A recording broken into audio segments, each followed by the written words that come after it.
What is up, everyone? Welcome back to another episode of First Date Unsolved.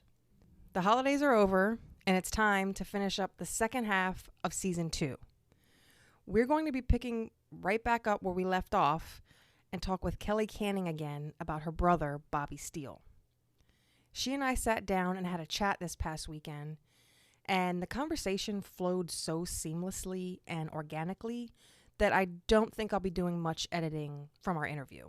Typically, I edit interviews to help piece together a story more cohesively, but that's not really needed in this case. I did do some minor editing and will interrupt our discussion once or twice with a summary. But other than that, here is what Kelly had to say about the ongoing investigation into her brother's disappearance. The amount of people that are following the story just from like your podcast and then from like the TikToks I'm doing, people have really just picked up on it and they care. I mean, that was my goal all along, to get the story out and everything. But to see the amount of people that care, that are connecting to people that I know or my family that are just, that say, yeah, we're following it everywhere. I guess that's the point. It's sad that that's like the reason behind it, but what you're doing works. I guess what I'm doing is working. So that's the only good thing out of it. Whatever you are doing, everything you are doing is working. You've been very active and very diligent with trying to, find out what happened to your brother. And I give you a lot of credit. I know sometimes you'll email or text it. It's late. You check things late. I don't know how you sleep, if you sleep at all.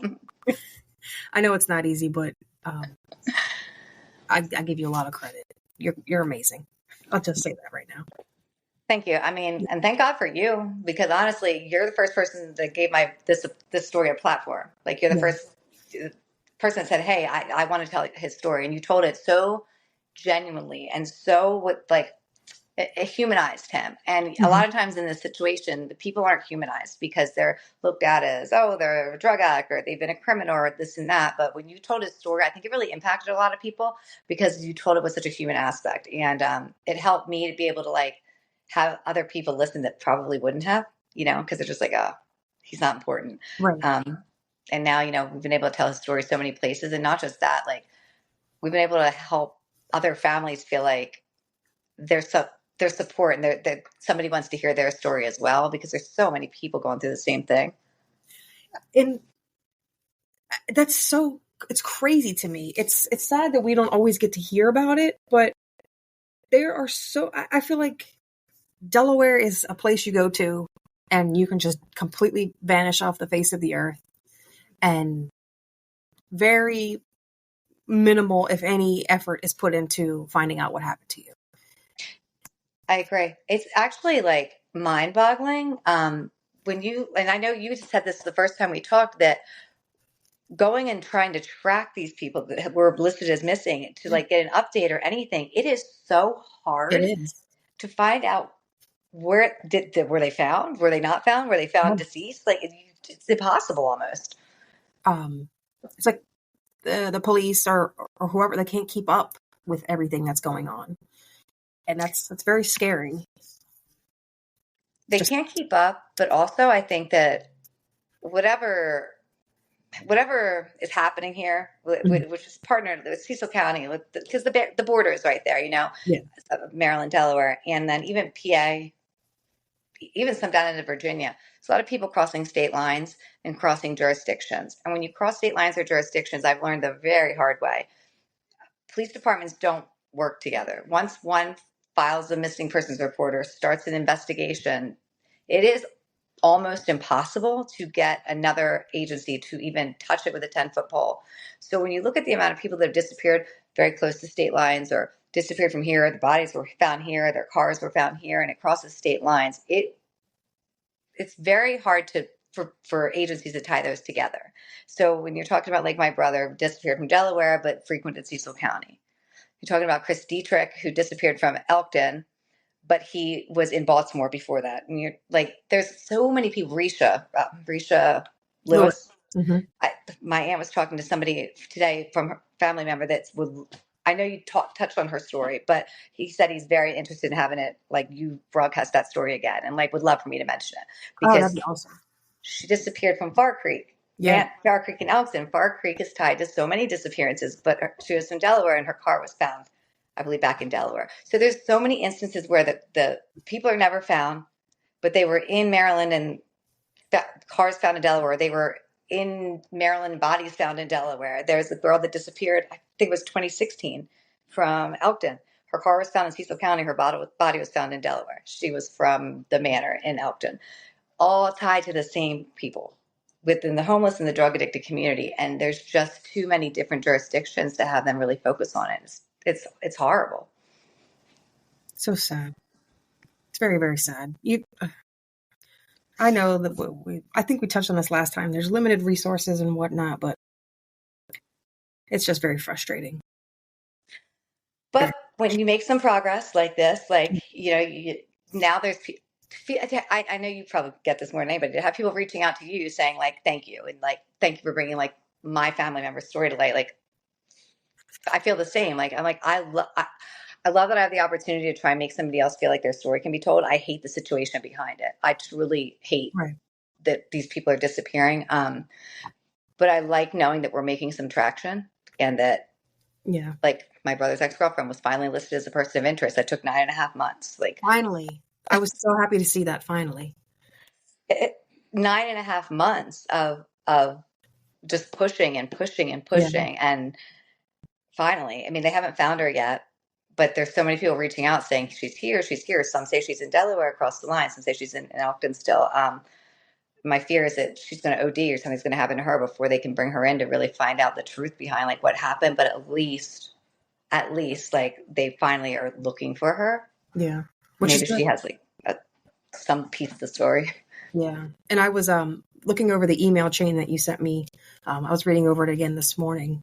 It seems like there's a lot of players that could possibly be involved. It's just, as the detectives, they have to do their job and follow through on things. And I know that takes time, and this isn't a quick process at all. No, and I say it again and again and again and again to everybody. I'm so thankful for the one detective in Elkton, Candace, that really is the only one who paid attention to the case. Like I said it on our last podcast, and unfortunately, since this began, Candace is now, she's not a detective anymore. Now she's a sergeant. She works the night shift. So my communication with Candace has stopped. There is a new detective, and he's the one who posted that they're looking for Leah.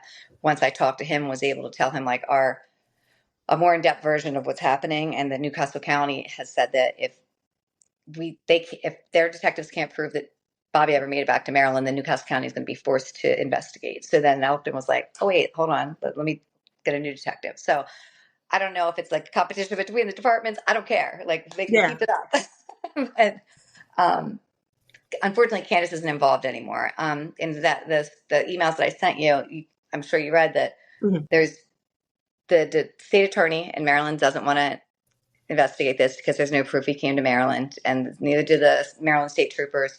So that's why they can't get warrants. So they did subpoenas to nicely ask for information from companies like Google, Facebook, for whereabouts and messages, but without a criminal warrant, no company is going to give up anything that's really going to show where his last location was or any of the in-depth messages. So that's really what we're pushing for the criminal investigation from whichever state, because that's what holds the key to like all the missing details.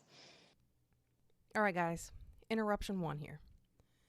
After the detective that Kelly was working with was promoted, a new detective was given Bobby's case, but only after Kelly kept raising the issue. That detective put together the flyer that has been circulating social media. I will share that flyer with everyone on my socials when this episode is live, but I do need to point out some details listed on that flyer that are incorrect. First, the flyer has the previous detective's name and extension listed. It says Detective C. And I'm not even going to attempt that last name because I would absolutely butcher it. But that is Candace, the detective that Kelly was speaking with previously. And I'm not sure if the number was typed in incorrectly or if that extension no longer exists. But Kelly did try to call that number and it didn't work. Second, the flyer states that Bobby has been missing since May 3rd, 2023, but he actually went missing on April 11th, 2023. But the third and probably the biggest error is that the flyer details a sighting of Bobby from late December. Just above Bobby's picture, it says that he was last seen in Milford on December 20th, 2023. That sighting was looked into, and it was confirmed to be a false sighting. So as far as Kelly and law enforcement are concerned, Mr. Steele has not been seen since Tuesday, April 11th of 2023. Step has to be, I have to go there and speak with them in person because they have to at least talk to me, because the bottom line is he still disappeared from Delaware, regardless of like what shadiness is going on in Cecil County and the crossing of the state lines, all of that. He disappeared from here. The problem is that once one agency files it, like I said, another agency will not investigate it. So you leave these people just not being investigated, like all these crimes that are happening and people that are disappearing that they're just like, well, it's not our problem, and leaving it to the families. Yes. And it's so sad that everything falls on the families.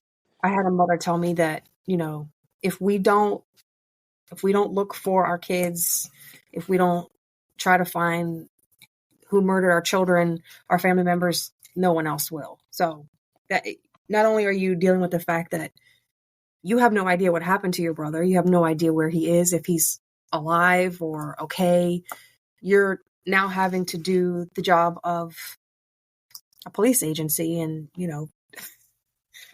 it's not fair at all. It's a sad reality. It just sucks. It's not fair. The lady that I was talking to today, she again is from Maryland. She said that she has experienced multiple stories that are very similar. Like a very close family member told her last January 2023, that they were leaving Cecil County because they were terrified of what's happened. Homeless person, the drug addicted community, same as my brother. Mm-hmm. So terrified of what was happening that they were leaving, and they moved to Florida. And then she's like, never came back. Will not come back to Cecil County. She's like, that's kind of how I got wrapped up into your story. And she's like, now I'm down your rabbit hole. And like, she's like, we are all familiar with rabbit holes. That's where I spent my life. I go to work, I come home, I'm down the rabbit hole. But she's like, it's eerie. And I said, it is. And the worst part for me is, like on our last podcast, when I read that message, I mean, a person that can type a message like that on March 20th, being my brother, typing that message about how he was scared that things were happening and he wanted us to video chat him just to prove he was still around. A person that says that and then disappears less than 1 month later, never to be seen or heard from again, and there's nobody really investigating it, that's sickening to me, because he predicted it. He didn't predict it and then decide to disappear for publicity. Like, that's not what happened. He knew something was going to happen. Yeah. He was afraid. He did. Yeah. And that things were happening, like, to other people. And God only knows what he knows or what he saw, or what this other person that disappeared knows and saw, or what Risha saw. Like, who knows? But it's got to be terrible. They're not here to tell the story anymore. But Bobby tried to tell a story before he disappeared, and he still disappeared. And that, above all, tells me, like, there should be more focus on this. People should be listening, other than people that aren't in the law enforcement. Because I know that because of your podcast and the other things I'm doing, like, people are listening, but it's not the same. Like, people that can do something need to listen. Exactly. Yeah. I still remember the first time we talked, when you read me his message, just the chills that went down my back. Like, I'm getting them now just thinking about it. Yeah. And then when you did that TikTok and you read the message, every time I hear what he had to say, I get goosebumps. It's chilling. It's so scary. It is. I still get goosebumps, and I've read it and I've said it. I've read it and I've said it 1,000 times, I feel like, since then. When I say it and I talk about it, I get goosebumps.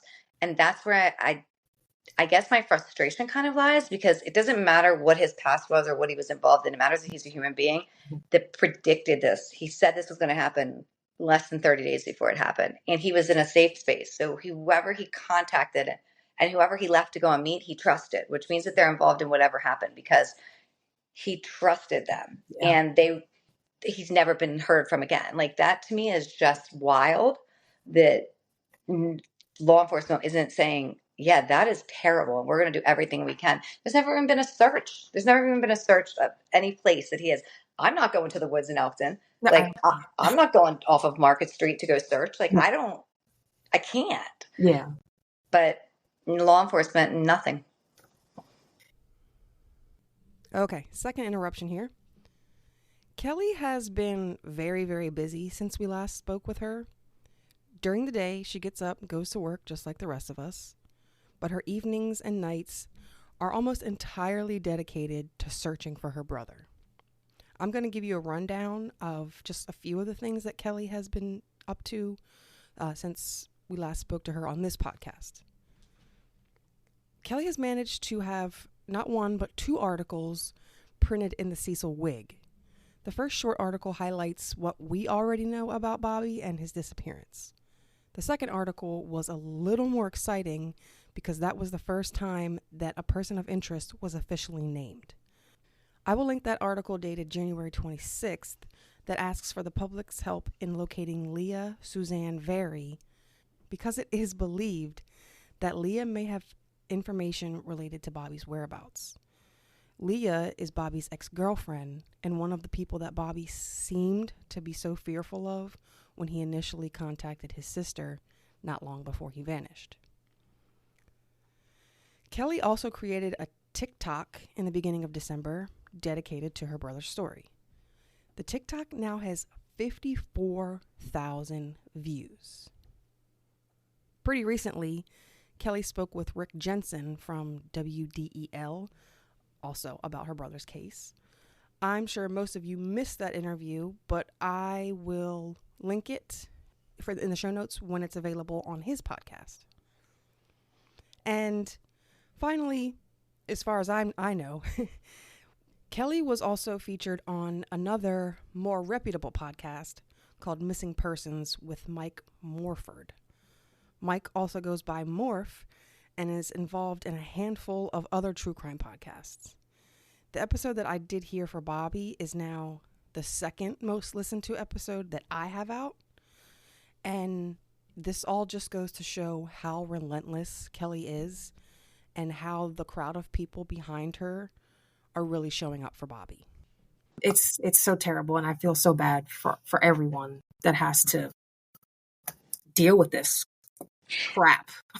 It is crap. It's crap. And I feel bad for my husband because he has to deal with me the most. Like, because like I go to work, I come home, and this, like, I go to work, I work full time, I come home and I do this full time. And it's like a rabbit hole of negative, like, feelings and energy. Like, nobody really nobody wants it, but like, Right. you don't really have a choice once you're there because you're like, okay, I got to connect the dots. I got to connect the dots. Cause if I can connect the dots, I can take them here, and like somebody will have to take it seriously. And I mean, it's working slowly, but my family's the one that has to deal with it. And thankfully I have a support system, and I've got aunts that are retired that are like, okay, we're just going to make this our focus. And they're helping at this point. Oh, I think about these families that don't. Right. Like I mentioned, Chris Dietrich, and I know his sister Sarah would love. I know it's not the first state, but it's right over the line. I know that Sarah would love to have you like feature her brother's story. He disappeared in 2019 from Elkton. Same places my brother went, same day, same places my brother went the day he disappeared. Chris Dietrich went. I think you shared that with me through text, I think. Yeah, but she would love that. I mean, I'm not trying to be her platform, but No, I'm here for anybody who's willing to, to talk about what they're going through, what they're, what happened to their loved ones. I'm here to just share stories. That's awesome. But, she's got children, and her mom's not, older. And so it's like, for them, they did everything they thought that they could, and they everything they could in that time. But if no one listens, then you kind of just, you say, well, okay, no one's going to listen. For some reason, I was able to keep pushing with this. Maybe it's because my brother's like my last family member. He's like my last sibling. My parents are passed away. Like, everyone's gone. So like, haunts me. My mom said one day, make up with your brother, because one day he's going to be the last person that ever knows anything about your story. It's just going to be the two of you. And now I'm like, okay, so that's why one of the reasons I picked him up. I'm like, he's the last person who knows my story, Yeah. And then he was here for 2 days and then he disappears. So it's like, I just want to find him because I feel like I owe that to him, myself, my mom, everybody. I just went off a tangent there, getting all emotional. No, Sorry. No, this is emotional stuff. I know. I keep giving you credit and props because I have to take breaks from this because it's emotional for me. And it's not even a family member of mine. It's not someone I love and care about. So for you to just do this every day, all day, you've got something in you, man. You are just fighting, and it's all inspiring, to be honest. And I don't know if your husband's there. I know he was there last time, He's but in the background over here. I know I'm so happy and thankful that you have his support and support of other family members, because this is very taxing. It's not just easy stuff. It's emotionally, physically. It's sometimes for some people it's financially draining. It's tough. Yeah, because you think about the people that they hire, these private investigators, and they spend so much money just trying to get an answer. And I don't think I've ever seen a case that really found an answer through the private investigator. I mean, Right. it's just, but you spend that money, and we're going down the reward route next, and that's going to be fun and interesting. Yes, I did see that in your email. And I had that written down. So you mentioned something about a $2,000 reward. Is that like active, or you're still kind of figuring that out? So when my communication with the detective kind of fell off, I kind of that whole plan kind of fell to the wayside, and then the podcast with you came up, and then all these other things. So we kind of like put that off to the side. But now, within the next 2 weeks, that's going to be active. It might be 3,000. It's going to be between 2 and 3. Where I'm stuck is my name and my number, my everything is already out there. So to the world to see, I just had to put myself out there. Right. So I'm really kind of stuck in between. Do I have it contact the police department with any information, or contact me? The problem is that people don't like to go to the police that are involved in anything that they feel as if the police are not going to be their friends, especially in a small community like Cecil County, and even crossing over into Delaware. So I feel like that might not produce anything if it's like, call the police. But then if they have to call me, how do I prove what they're telling me is correct or not correct? So it's a challenge. But the recommendation has been all across the board, like maybe you should offer a reward and people will talk for money. So that's where we're going to go. Okay. All right. So you're sorting out the finer details. Got it. Because that's what we do. We do it on our own. Yes, exactly. Unfortunately. And the articles in the Cecil Wig and the podcast and radio interview, just so I can maybe make suggestions in the future for other people. Like, is this something that you think, going through this, that anybody can do, anybody can get involved in, or is it kind of like you knew the right people to reach out to, and that's kind of helped you along? I didn't know anybody to reach out to in the beginning. My family knows people like that I thought would help. Like, I told in the first podcast, like, son's an attorney, like connected to law enforcement. I thought that would be enough, and that was nothing. And so then I sat at home and I cried and I stewed, and I didn't know what to do. And I would post little things here and there on Facebook, and the people that I knew would see them, or a few extra people. But I really didn't have any TikTok presence. Like, I've never done a TikTok video, none of that. Yeah. I just had to dig deep within myself and like do something I was so uncomfortable doing, and something that's not in my nature to do. So I think anybody can do it. Anybody can do it. You just have to like tag the right like hashtag the right groups. What I did do, and I will recommend this to anybody unfortunately going through a situation like this, if you're on TikTok, pay the money to boost it. It's not that much. It's like $20 each time, but TikTok will boost that video to the right areas, like to get people to see it that never would have seen it before. And that's the lovely world of the internet and TikTok.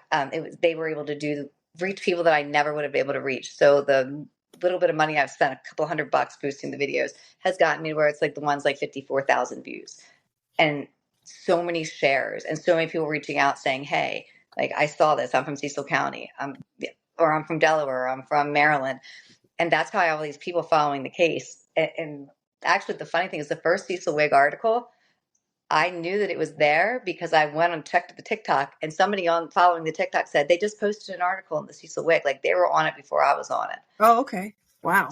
yeah, I would tell any family member going through something like this, like use social media as your platform because it is going to be the biggest voice and the biggest advocate for your story because the local news isn't it. Unless you fit like the qualifications of what the local news really wants to talk about, you're not getting on them. And you're not going to be broadcast. I can't get Delaware Online, First State Update, Action News, any of the local news. I cannot get one of them to tell the story.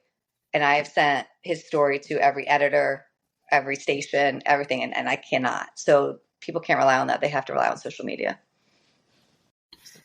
And I know social media is a crazy place, but it can be very helpful with certain things.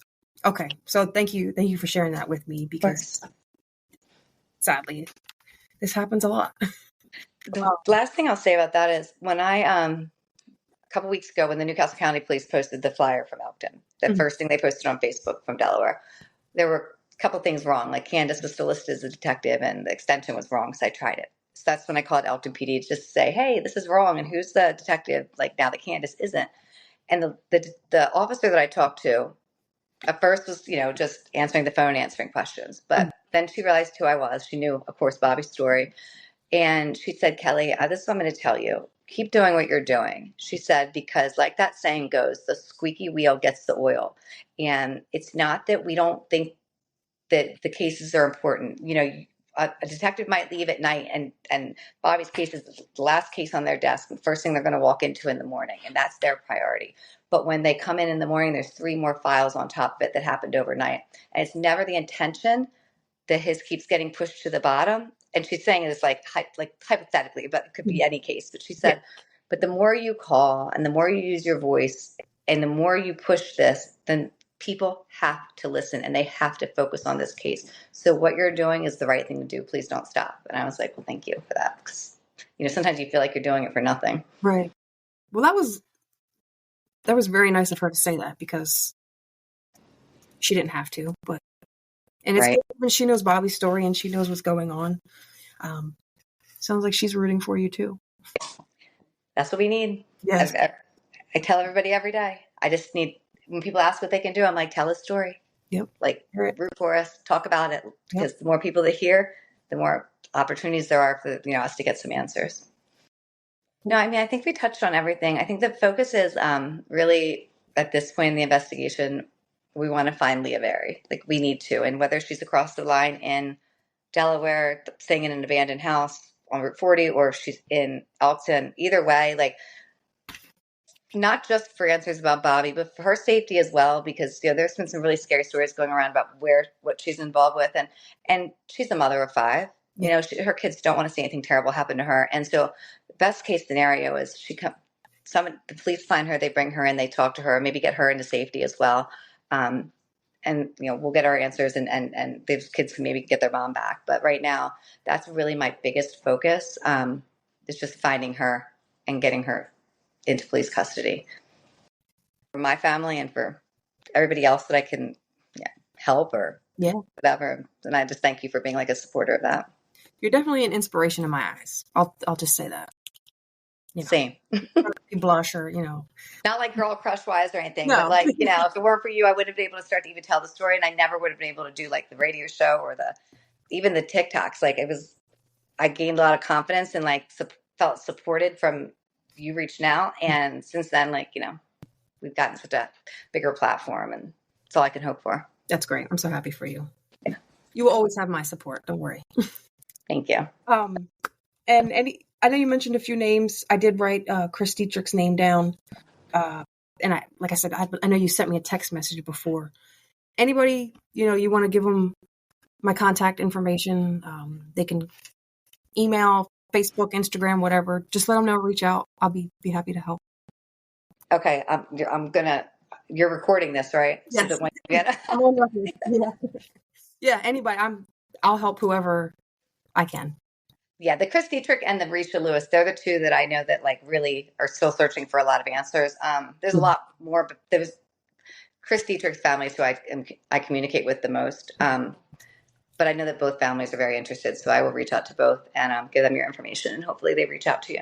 Okay. Yeah. I think I might have tried to contact Risha's sister at one point, but still a lot of people don't know who I am.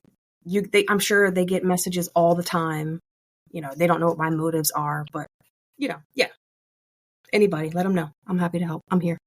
Cool. Thank you. Yep. And thank you for speaking with me. I don't know if you're a Ravens fan or not. I'm sorry to cut into football time if that's what I'm doing.